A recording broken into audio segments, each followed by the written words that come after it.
एक दबदबाए शान खुदाबंदी है गालिब, हर चंद के इंसान की सूरत में खड़ा है। जोज़ मलिवादी साहब का ये शेर गालिब को ना केवल इंसान मानता है बल्कि भगवान के अंश के रूप में तुलना करता है। और उर्दू साहित्य में अगर गालिब का कद देखें तो ये कहना अतिशयोक्ति भी नहीं होगी कि भगवान हैं वो उर्दू साहित्य में, क्योंकि आज के शायरों के अगर आधार पर देखा जाए तो वो केवल गालिब को सिद्ध करने में लगे हैं या काटने में लगे हुए हैं। और गालिब का इस प्रकार का लहजा कि वो भगवान के रूप में पूजे जाएं उर्दू साहित्य में, ये उन्हें दिया है उनके जीवन काल में। जो जीवन काल में जो घटनाएं घटी हैं उसी के बारे में आज हम लोग थोड़ा सा परिचय जानेंगे गालिब का, कि उन्होंने अपने जीवन में किस तरीके से चरणबद्ध रूप से अपने उतार चढ़ावों को देखा है, कौन से उतार चढ़ाव उनके जीवन में आए हैं, उनने किन उतार चढ़ावों को सराहा है और किन उतार चढ़ावों से खुद को प्रभावित किया है। जैसे कि परिचय के रूप में आज अगर हम गालिब को जानें तो गालिब के जीवन में सबसे पहले तो जैसा हम जानते हैं कि असद नाम से उन्होंने जो तखल्लुस लिया था आगरा में जब वो रहते थे, क्योंकि उनकी पैदाइश जो है वो आगरा की ही है। इसके बाद वो दिल्ली गए शादी करके और वहाँ पे गालिब नाम का तखल्लुस लिया। और जब उम्र बढ़ती जा रही थी उनकी तो कहते हैं कि 7 बच्चे हुए उनके और एक भी बच्चा जीवित नहीं रह पाया।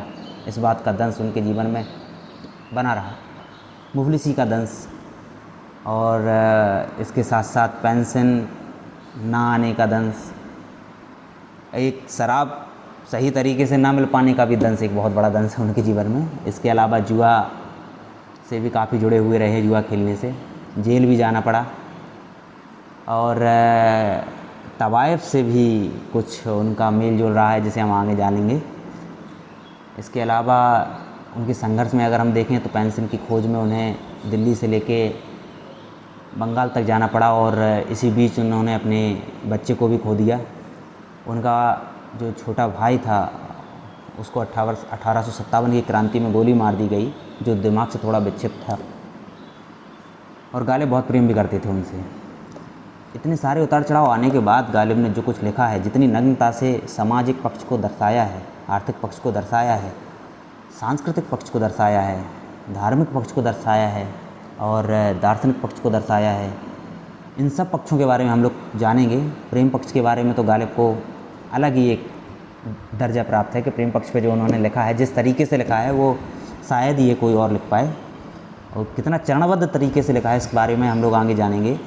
आज चूँकि चर्चा केवल उनके जीवन परिचय के बारे में है, और जो थोड़ा सा जीवन परिचय हमने आपको दिया है उतना काफ़ी है, क्योंकि गालिब अपने आप में एक अद्वितीय आसानी शायर थे। और इस बारे में उन्होंने खुद भी लिखा है कि और भी दुनिया में सुकनवर बहुत अच्छे, कहते हैं कि गालिब का है अंदाज बयां। और गालिब खुद इस बात की घोषणा कर रहे हैं कि उनके अंदाज बयां जो है ना वो दूसरों से बहुत बहुत आगे है। और इसे हम गालिब की ये नहीं कह सकते कि वो खुद की तारीफ़ कर रहे हैं, बल्कि उन्हें भरोसा था कि हम दूसरों से बेहतर लिख सकते हैं, क्योंकि वो दूसरों से बेहतर झेल रहे हैं। जैसे कि एक शेर भी है उनका इसी बात पे, जॉन एलिया साहब का, कि फ़ला की गज़ल बेहतर है फ़ला से, फ़ला के दर्द बेहतर थे फ़ला से, ऐसा एक शेर है उनका। और गालिब के ऊपर बहुत अच्छा ये सूट करता है कि उनके द्वारा जो लिखा गया जो कलाम है वो दूसरों से बेहतर इसलिए है क्योंकि उनके जीवन में जो घटनाएं घटी हैं वो दूसरों से अद्वितीय थी। और चूँकि हम गालिब के बारे में जानने के लिए उत्सुक तो हैं और जानेंगे भी, कोशिश हम भी करेंगे कि आपको ज़्यादा से ज़्यादा गालिब के बारे में बता पाएँ, और इस तरीके से गालिब को तोड़ के बताया जाए कि आप गालिब के हर पक्ष को अलग अलग तरीके से जान पाएँ, किसी चीज़ को किसी चीज़ में मिला के ना, कि उनके अगर सामाजिक पक्ष के बारे में उनकी जो सोच थी उसको सामाजिक पक्ष के रूप में अलग से बताएंगे आपको। इस तरीके से हम आपको बताएं कि स्त्री पक्ष को लेकर उनका क्या सोचना था, और भी समाज के अन्य पक्षों को लेकर जातिगत रूप से क्या सोचना था, और अन्य विमर्शों को जैसे प्राकृतिक विमर्श में भी उनके कुछ पहलू थे, उनके बारे में उनका क्या सोचना था, और दार्शनिक विमर्श के बारे में जानकारी करेंगे। सब धीरे धीरे करके हम जानेंगे। चूँकि गालिब पुस्तकालयों के पुस्तकालय हैं, बहुत बहुत गहरा लिखते हैं वो, उनके एक शेर को इतने प्रतीकात्मक रूप से हम लोग समझ सकते हैं कि उनको पूरे तरीके से बता पाना लगभग नामुमकिन है। पर हम लोग कोशिश करेंगे, हमारे सारे साथी एक साथ कोशिश करेंगे कि आपको ज़्यादा से ज़्यादा उनके बारे में जानकारी दे दें। और फिर बाकी आपके ऊपर छोड़ा जाएगा कि गालिब को आप खुद समझें और जितना बेहतर समझ पाएँ उतना अच्छा है, और जितना अच्छा अलग और हट के हम लोगों से समझें आप कोशिश करें, हमें भी बताएं।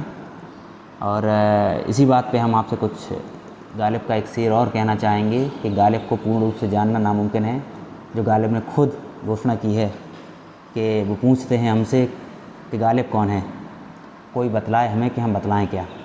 अर्थात गालिब को खुद भी पता नहीं था कि वो कौन है या क्या है।